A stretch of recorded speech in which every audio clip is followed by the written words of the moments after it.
কাঙালের কথা বাসি হইলেই ফলে। আমি 5ই আগস্ট থেকে যা যা বলছিলাম ঠিক তাই ঘটতেছে। আমি কি বলছিলাম? 1 নাম্বার, ছাত্র উপদেষ্টা নেওয়াটা ভালো কাজ হয়েছে, আরো বেশি নেওয়া উচিত ছিল। ছাত্রদের মিনিস্ট্রিগুলো ভালো ফাংশন করতেছে। সত্য কিনা বলেন? শুনেন আমি কি বলছিলাম। অনেকের রিজার্ভেশন আছে ছাত্রদের উপদেষ্টা পরিষদে নেওয়ার ক্ষেত্রে। আমি মনে করি যে এইটা একটা পজিটিভ কাজ হয়েছে এবং এটা একটা ইন্টারেস্টিং এক্সারসাইজ হয়েছে। এটার জন্য আমি অভিনন্দন জানাই। এই এক্সপেরিমেন্ট যদি সফল হয় তাহলে বাংলাদেশের রাজনীতির চেহারা কিন্তু পাল্টে যাবে। এই এক্সারসাইজটা খুব ভালো হয়েছে। এক্সপেরিমেন্টটা সফল হলে তরুণদের ব্যাপকভাবে রাজনীতিতে আকৃষ্ট করা যাবে এবং আমি মনে করি এই এক্সপেরিমেন্ট সফল হবে। 2 নাম্বার, বেশিরভাগ উপদেষ্টা অপদার্থ, এরা কোনো রেজাল্ট ডেলিভার করতে পারবে না। কথা সত্য কিনা বলেন? অপদার্থ এবং অথর্ব, জরাজীর্ণ, জীর্ণ শীর্ণ, বুইরা খাটাস। কেউ তাদের চাকরি দিত কিনা বলেন? কোন প্রতিষ্ঠানে তারা চাকরি পেত? বুড়াগুলার হাইপার টেনশন, ডায়াবেটিস, কেউ দেখেন অ্যাডাল্ট ডায়াপার পরে পেশাব ধরে রাখতে পারে না, প্রোস্টেটের প্রবলেম। মহিলাদের কথা আর কইলাম না। যাই হোক, 3 নাম্বার, অস্বচ্ছ প্রক্রিয়া, ব্যক্তিগত পছন্দ অপছন্দের উপর ভিত্তি কইরা উপদেষ্টা পরিষদ গঠিত হয়েছে এবং যে সমস্ত নিয়োগগুলো হইতেছে সেগুলো তাই। আমি আর কইলাম না, নাম ধইরা তিক্ততা তৈরি করতেছি না, আর অনেক তিক্ততা তৈরি করছি, আর করব না। 4 নাম্বার, সুপ্প একটা সমস্যা, এটা না সরাইলে ঝামেলা হবে। ছাত্ররা কলে বুঝছে পরে ওয়াকার একটা ঝামেলা, সে বিকল্প ক্ষমতা কেন্দ্র তৈরি করতেছে। আপনি তো দেখছেন স্বামীও এটা নিয়ে লিখছে। আগে কলে আমি যখন কইছিলাম তখন স্বামী আমার উল্টা লিখছিল, দেখেছেন?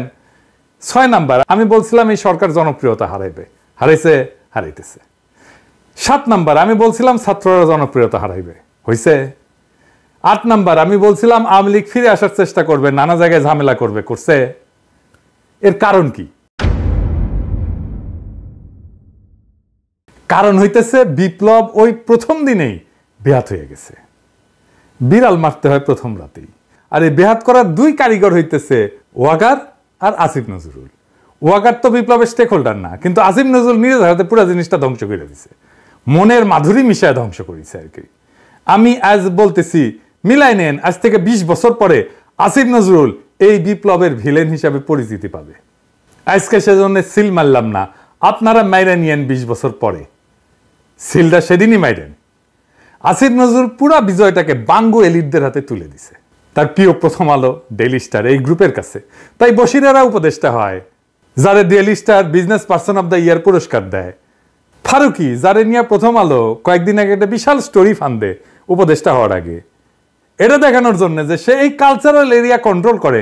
এখানে কালচারাল এরিয়ায় যারা শেঠ তারা সব তার ভাই বেড়াদার, এবং ভাই বেড়াদার বলে একটা গ্রুপ আছে, সেটা ফারুকির গ্রুপের ওই সোবিয়াল গ্রুপের লোকজন যারা ফারুকির সাথে কাজ করেছিল, বুঝছাও? ফারুকিরা নিয়ে যখন চারিদিকে হাউকাউ লেগে গেছে তখন ফারুকিরা অভিনন্দন জানায় কে কি কইতেছে তাই নিয়ে প্রথম আলো নিউজ করেছে, দেখেছাও? এত করবি তো, তোর নয়া বাল গজাইছে, আয়নায় তো দেখবই। কিন্তু ফারুকির নিয়োগ নিয়া জনমানুষের মনে যে বিক্ষোভ, তার নিউজ দেখেছেন প্রথম আলো, ডেইলি স্টার? কোথাও দেখেন নাই। এইভাবে আপনার কণ্ঠস্বরকে সে নাই করে দেয়, চাইপা ধরে, বুঝছাও? এটাই হইতেছে প্রথম আলো, এটাই হইতেছে ডেইলি স্টার। তারিখটা দেখান ডেইলি এডিটর সাহেব। এবার দেখেছেন তো, বুঝেছেন তো যে ফারুকির এইটা, বশিরের এটা প্রথম আলো ডেইলি স্টার গ্রুপের একটা concerted effort, very meticulous plan, বুঝছাও? তারপরে কি হয়েছে? আরো একটা কাম হয়েছে। কামটা কি? গোলাম মুর্তজা ওয়াশিংটন আর আকবর হোসেন লন্ডনে প্রেস মিনিস্টার পদে যাইতেছে, নিয়োগ পাইছে 2 ডেইলি স্টার। এখন আমার ক্ষুদ্র ভাতার ভগিনীরা কইবে যে দাদার মাথাটা গেছে, সব জায়গায় খালি ডেইলি স্টার দেখেন। গোলাম মুর্তজা না হয় ডেইলি স্টার বুঝলাম, আকবর কেমনে ডেইলি স্টার? ওই তো বিবিসি, তাই না? আমার ক্ষুদ্র ভাতা এবং ভগিনীরা, ওরা যে এই পুকুরে সাঁতার কাটে না, আমি সেই পুকুরে সিল। এই যে দেখেন, বিবিসিতে যাওয়ার আগে ওই ডেইলি স্টারে ছিল আকবর, বুঝছাও? পশ্চিমে গরুর খামারে পাছায় ছাপ্পা দিয়ে দিত, গরুর মার্কার জন্যে। বাঙ্গু এলিট হইতে এলে পাছায় ডেইলি স্টার আর প্রথম আলো ছাপ্পা থাকা জরুরি। আচ্ছা, এই এডিটর সাহেব, এরপর থেকে যত বাঙ্গু এলিট পাইবেন না, তার পাছার ছবি যদি পান, উটি সিল মারবেন একেবারে। ডেইলি স্টার প্রথম আলো, জাউরা সিল বাদ, এখন ডেইলি স্টার প্রথম আলো সিল মেরে দেবো পাছায়। আমাদের এই বিজয়ের ফল ভোগ করতেছে ডেইলি স্টারের সাংবাদিক, যেই ডেইলি স্টার ছাত্রদের দুষ্কৃতিকারী বলছিল আর তাদের নির্মূল করতে হাসিনাকে সাহায্য করবে বলছিল। এই যে দেখেন, মাহফুজা নাম নিজে লিখেছিল। সেই ডেইলি স্টারের সাংবাদিক ছাড়া আমাদের পররাষ্ট্র মন্ত্রণালয় সাংবাদিক খুঁজে পায় না। তবে অবশ্য সুপারিশ করেছিল নাহিদ, হাঙ্গেরির প্রিয় নাহিদ ছাত্রনেতা। এই মাহফুজা নাম 7 সেপ্টেম্বর প্রফেসর ইউনূসের সাথে সাক্ষাৎ করে বলছিল 3 বছর পর্যন্ত প্রফেসর ইউনূস সরকারের কথা সুপারিশ করেছিল। দেখেন, প্রগতিশীল বিএনপি তো ডেইলি স্টারকে হেভি সাপোর্ট দিতেছে, তো তারে ধরে না কেন? 3 বছর থাকার সার্টিফিকেট যে দিছিল তখন ধরবে না কলে? তখন ওদের সমস্ত পৌরুষ পতায়া যাবে। প্রগতিশীল বিএনপি প্রগতিশীল তো ওদের সবসময় কলিকাতা হারবাল লাগে আর কি, বুঝছাও। এবার আসেন আসিফ নজরুল প্রসঙ্গে আর একটা বিষয় আসি। মাঝে এটা আগেই ধরবো ভাবিছিলাম, কিন্তু ওই যে জেনেভার যে ঝাড়ি খেয়েছে না, ওইটার জন্য একটু কয়েকদিন রিলিজ দিছিলাম। তবে আসিফ নজরুল কয়ে রাখি, ওইটার প্রতিশোধ করলে আমিই নিমু। ওইটা ওই যে আপনারা যেটা করেছিল না, ওটা প্রতিশোধ আমি নিমু, আমি। হ্যাঁ, প্ল্যানিং হচ্ছে। যাই হোক, ওইটা পরে আসিছি। তো যাই হোক, সে কইছে কি আমাদের নাকি ধৈর্য কম। শুনেন, কইছে ধৈর্য কম। একটা হলো আমাদের একটু ধৈর্যের অভাব আছে। আমি ফাহাম আব্দুল সালামের একটা অসাধারণ স্ট্যাটাস দেখলাম। তার স্ট্যাটাসে সে লিখেছে, দুঃসময়ে আমরা বছরের পর বছর অপেক্ষা করি, ধৈর্য ধরি। 16টা বছর এই দেশের 90% মানুষ ধৈর্য ধরে বসেছিল, কারোর মধ্যে যন্ত্রণা দেখি নাই, অনেকের মধ্যেই দেখি নাই। তো তখন এত ধৈর্য ছিল আমাদের, এত এরকম একটা ফ্যাসিস্ট রেজিমকে বছরের পর বছর আমরা ধৈর্য ধরে অপেক্ষা করলাম। এখন আমাদের একটু ধৈর্যটা একটু রাখতে হবে। আসিফ নজরুলের ভাগ্য আসলেই ভালো যে আমি উপদেষ্টাদের গালি দিব না প্রতিশ্রুতি দিছি, নাইলে এমন একটা গালি দিতাম না। আজকে গালির দুঃখে বাসায় গিয়া বালিশ বুকে চেপে কাঁদতে ওই সারাদিন। আচ্ছা বলেন তো, সে কইল ধৈর্য কম। আমরা কোন জিনিস চাইয়া অধৈর্য হয়েছি কোন তো? এই উপদেষ্টারা গালি খাইছে কি জন্যে বলেন তো? আমি কয়ে দিই, আসেন দেখি গালি খাই কি জন্যে। গালি খায় আহতদের চিকিৎসা না করা নিয়ে। আজ আহত ছাত্রদের উপর দিয়া গাড়ি চালাই দিছে স্বাস্থ্য উপদেষ্টা। শোনেন, আমার বানানো কথা না, শোনেন আহত ছাত্রের কাছেই শোনেন, উঠি ছিল, শোনেন ওর কাছেই।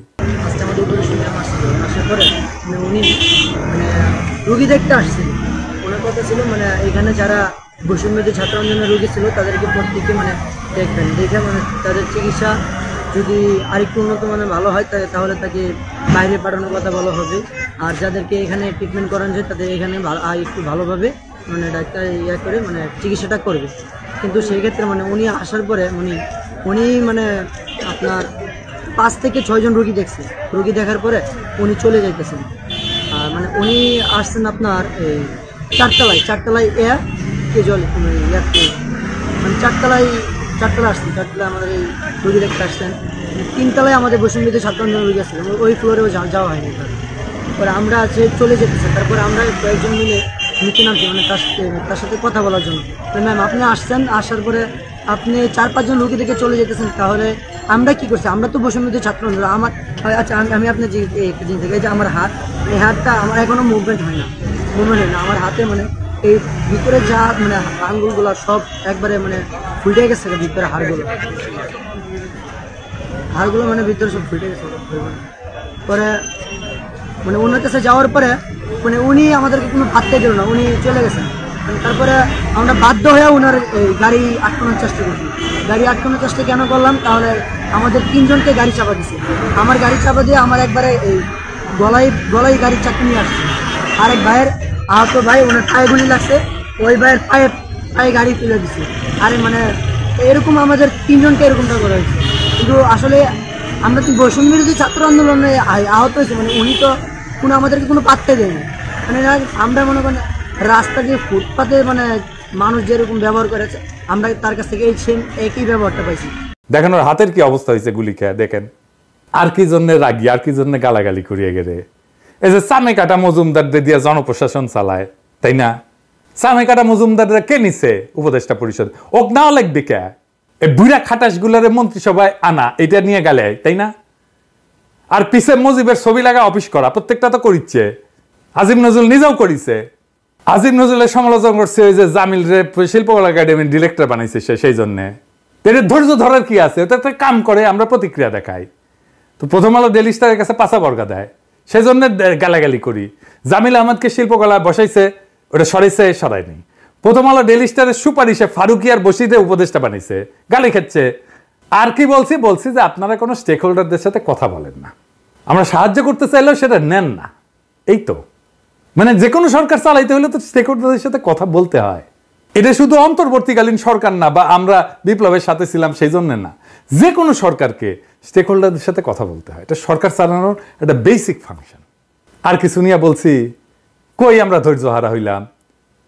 আপনারা একটা ফাউল করেন আর আমরা প্রতিক্রিয়া দেখাই। এখনই হাসিনা স্টাইল শিখে গেছে, দেখেছেন? আর ফার্ম আমাকে কইছে এক্সপেকটেশন কমাইতে হবে।